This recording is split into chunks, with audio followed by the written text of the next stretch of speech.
In the name of Allah, the most beneficent and the most merciful. Assalamu alaikum dear all students. This is Mushtaq Mustafa Gori. आज असांजो lecture number 17 आहे जंहिंमें असां सिखंदासीं देर जो इस्तेमालु. ओके, यूज़ ऑफ देर. त देर खे असां इस्तेमालु कॾहिं किथे ऐं कीअं कंदासीं. Okay, let's learn definition. We use there to show presence and absence of somebody or something. Okay, so असां देर खे इस्तेमालु कंदा आहियूं प्रेजेंस माना मौजूदगी एंड एब्सेंस माना गैर मौजूदगी. ओके, कंहिंजी मौजूदगी ऐं कंहिंजी गैर मौजूदगी ॿुधाईंदासीं ऑफ somebody और समथिंग, यानी कि कंहिं शख्स या कंहिं शइ जी. ओके, सो अगरि असां कंहिं शख्स या कंहिं शइ जी मौजूदगी या गैर मौजूदगी ॿुधाईंदासीं त पोइ असां इस्तेमालु कंदासीं देर खे. फॉर एग्ज़ाम्पल, क्लास में छोकिरा आहिनि त कंहिंजी मौजूदगी बि ॿुधाई वञे, छोकिरनि जी. क्लास में छोकिरा न आहिनि त हिते छा बि ॿुधाई वञे, गैर मौजूदगी. हाणे अचो ॾिसूंसि त हिन जा सेंटेंसिस जेके आहिनि उहे कीअं ठहंदा. Let's learn formulas or you can say also structures. So अगरि असांजो पॉज़िटिव सेंटेंस आहे त सभ खां पहिरीं असां देर खे इस्तेमालु कंदासीं. देर खां बाद असां इस्तेमालु कंदासीं बी खां बाद में असां इस्तेमालु कंदासीं नाउन. हाणे यादि रखिजो, हीउ जेको असांजो नाउन आहे इहो थिंग बि थी सघे थो एंड पर्सन बि थी सघे थो. ओके, उन खां पोइ पी. हाणे हिते पी जो मतिलबु छा आहे, यानी कि प्रेपोज़िशन. POSITION preposition. त असां हिते कहिड़ियूं कहिड़ियूं प्रेपोज़िशन सिखंदासीं. हिन में फ़िलहालु बेसिक आहे त असां प्रेपोज़िशन ऑफ पोज़िशन या तव्हां चई सघो था प्लेस असां सिखंदासीं. इन ऑन, इन माना में, ऑन माना ते. सभ खां पहिरीं हिन खे थोरो सम्झी था वठूं त इन छा हूंदो आहे एंड ऑन छा हूंदो आहे. इन जेको असां इस्तेमालु कंदा आहियूं का बाउंड्री हुजे कंहिं शइ जे दरमियान. फॉर एग्ज़ाम्पल, जीअं जग में पाणी आहे, so there is water in the jug. Class में शागिर्द आहिनि त हाणे ॾिसो शागिर्द जेके आहिनि सराउंडेड आहिनि, बाउंड्री आहे हुनजे तरफ़ चारो तरफ़ दीवारनि जी, and they are in the mid of the class. Okay, so we can say that there are students in the class. त इन कॾहिं ईंदो जॾहिं का शइ बिल्कुलु सराउंडिंग हुजे. For example, in this shape there is something. हाणे जेको आहे सो असां छा इस्तेमालु कंदासीं, इन, यानी कि बाउंड्री हुजे, सराउंडेड हुजे. त असां जीअं in the water, in the jug, in the class. Understood.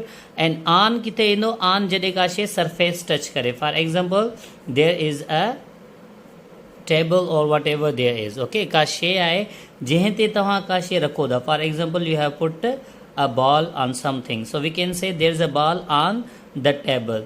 त ऑन असां कॾहिं इस्तेमालु कंदासीं जॾहिं का शइ कंहिं शइ खे टच करे. जीअं फॉर एग्ज़ाम्पल, ही मार्कर आहे, हाणे मूं हिन पेज ते रखियो आहे त छा थींदो, सेंटेंस आहे on the page. Where is the marker, there is a marker on the page. त यानी कि का जेका शइ सरफेस टच कंदी त असां इस्तेमालु कंदासीं. ओके, ऐं जंहिं शइ खे बाउंड्री हूंदी चारो तरफ़ त उन सां गॾु असां छा इस्तेमालु कंदासीं, इन. I hope U have understood it. Okay, उन खां बाद में असां जेको सेकंड नाउन ईंदो, ही प्लेस बि छा हूंदो, डेफिनेटली असांजो नाउन.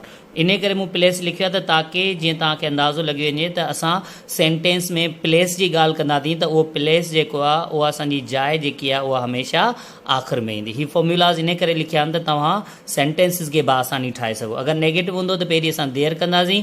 ओके, बी मां छा मुराद आहे, बी वर्ब कहिड़ा कहिड़ा आहिनि असांजे. अगरि प्रेज़ेंट में कंदासीं त असां इस्तेमालु कंदासीं इज़ आर. अगरि असां पास्ट में था करियूं त असां इस्तेमालु कंदासीं वाज़ वर्ब. मौजूदगी गैर मौजूदगी अगरि प्रेज़ेंट में ॿुधाईंदासीं त इज़ एम आर. अगरि पास्ट में कंदासीं त छा इस्तेमालु कंदासीं, was verb, be verb. Okay, next आहे अगरि नेगेटिव आहे त देर खां बाद में इज़ या आर, नॉट, पोइ नाउन खां पोइ असांजी प्रेपोज़िशन ईंदी. असां ॿ प्रेपोज़िशन्स इस्तेमालु कंदासीं, हिकिड़ी इन ऐं हिकिड़ी ऑन. त अगरि में हूंदो त असां इन हणंदासीं, अगरि ते हूंदो त असां छा हणंदासीं, ऑन. उन खां पोइ असांजो जेको प्लेस आहे उहो बि हिकिड़ो नाउन आहे. प्लेस हमेशह किथे ईंदो, आख़िर में. इंट्रोगेटिव हूंदो त पहिरीं इज़ या आर अची वेंदो, छाकाणि असां प्रेज़ेंट में इस्तेमालु करियूं। अगरि पास्ट में कंदासीं त वाज़ या वर। उन खां बाद में there, noun, preposition, noun. Interrogative negative हूंदो त is are, there, not, noun, preposition, noun. त हाणे हिकिड़ी ॿी शइ यादि रखो त ॾिसो सभिनी जुमलनि में नाउन, प्रिपोज़िशन ऐं नाउन जेको आहे सो किथे पिया अचनि आख़िर में। यादि रखे पहिरियों जेको असांजो नाउन हूंदो उहो असांजो शख़्स हूंदो या शइ हूंदी, एंड जेको असांजो ॿियो नाउन हूंदो उहो छा हूंदो, प्लेस हूंदो, जेको आउं मथे तव्हांखे ॿुधाए चुको आहियां। Alright, so now let's move towards the sentence. So number 1 sentence आहे मेज़ ते किताब आहे। त हाणे ॾिसो असां हिते चऊं था मेज़ ते किताब आहे। हाणे ॿिनि शयुनि जी ॿ नाउन आहिनि हिन में। हिकिड़ो आहे मेज़, मेज़ छा आहे असांजो आहे प्लेस, ऐं हिते असांजो किताब जेको आहे उहा नाउन थिंग आहे। त हाणे हिन जुमिले खे अगरि असां ठाहिण जी कोशिशि करियूं त definitely it can not be. त छा थींदो, desk is on the book. त यानी कि उबतो सेंटेंस ठही वेंदो लियो। त हाणे असां छा कंदासीं त हिन जुमिले खे ठाहिण जे लाइ असां देयर खे इस्तेमालु कंदासीं, ओके, एज़ अ सब्जेक्ट। पर हीउ जेको देयर हिते एज़ अ सब्जेक्ट ईंदो, हिनखे इंग्लिश में चइबो आहे डमी सब्जेक्ट, यानी कि हीउ हिते माना पंहिंजी न ॾींदो। देयर हिते पंहिंजी का बि माना न ॾींदो। ऐं ॿी ॻाल्हि इहा यादि रखणी आहे, देयर जॾहिं असांजो आख़िर में ईंदो आहे त पोइ माना ॾींदो, हुते एज़ एन एडवर्ब इस्तेमालु कयो वेंदो आहे। लास्ट में ईंदो आहे त पोइ माना ॾींदो हुते जी। लेकिन देयर खे जॾहिं असां एज़ अ सब्जेक्ट कंदा आहियूं त इहो डमी सब्जेक्ट हूंदो आहे, पंहिंजी का बि माना हिते न ॾींदो। त हाणे जुमिलो ठाहिण जे लाइ असां जेको आहे हिते देयर खे एज़ अ सब्जेक्ट इस्तेमालु कंदासीं। For example there, THERE,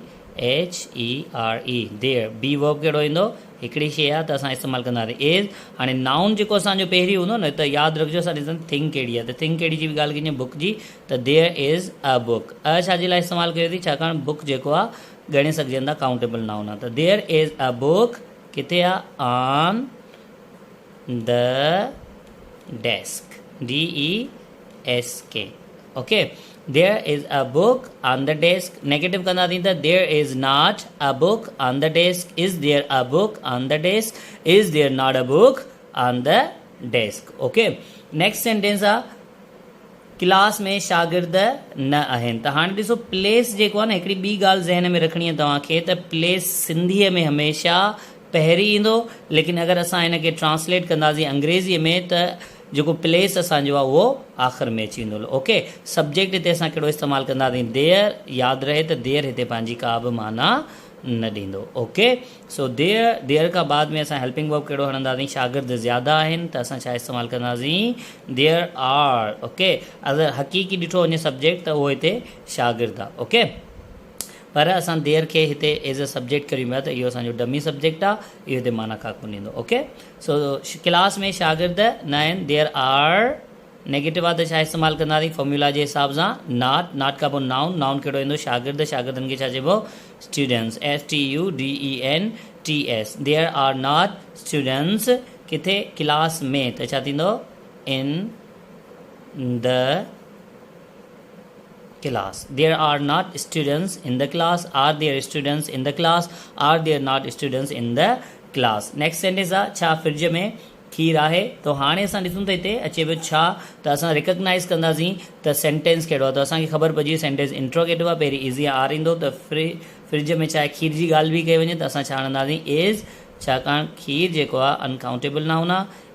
is खां बाद में असां छा इस्तेमालु कंदासीं, देयर इज़ देयर। छाजे बारे में ॻाल्हि बि कई वञे, milk is there milk. Milk countable आहे त असां न हणंदासीं, ओके। इज़ देयर मिल्क किथे आहे, in the FRIDGE fridge, okay. Is there milk in the fridge. उन खां बाद में जेको हाणे असां सेंटेंस ॾिसूं त लास्ट सेंटेंस आहे असांजो छा छित ते ॿार न आहिनि। त हाणे असां हिन में गौर कंदासीं त हिन में छा बचे पियो ऐं न बचे पियो। त कहिड़ो सेंटेंस आहे सभ खां पहिरीं रिकग्नाइज़ कंदासीं, असांजो इंट्रोगेटिव नेगेटिव आहे। त छा छित ते ॿार, इलाही जी ॻाल्हि बि कई वञे त असां बी वर्ब कहिड़ो हणंदासीं, आर, ओके। उन खां बाद में असां सब्जेक्ट कहिड़ो हणंदासीं, देयर आर देयर। उन खां बाद में नेगेटिव आहे त असां छा इस्तेमालु कंदासीं, नॉट, आर देयर नॉट। हाणे असां ॾिसंदासीं नाउन कहिड़े जी बि ॻाल्हि कई वञे, ॿार, त ॿारनि खे छा चइबो, CHILDREN, चिल्ड्रेन। किथे आहिनि, on the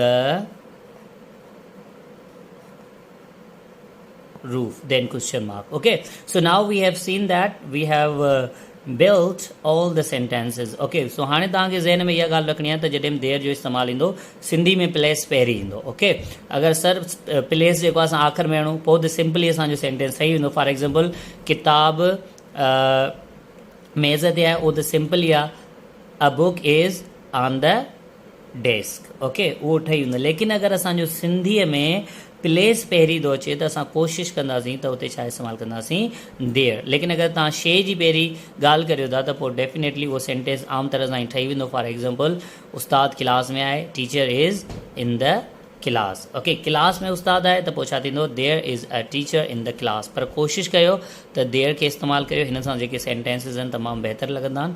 end it is most commonly used as a subject, but remember it doesn't give its meaning when it is used as a subject. पर जॾहिं असां हिनखे सब्जेक्ट जे तौर ते इस्तेमालु कंदा आहियूं त हीअ पंहिंजी का बि माना न ॾींदो आहे. Thank you so much for being with me. इंशाल्लाह will meet you in next lecture. Allah निगहबान, फी अमानिल्लाह.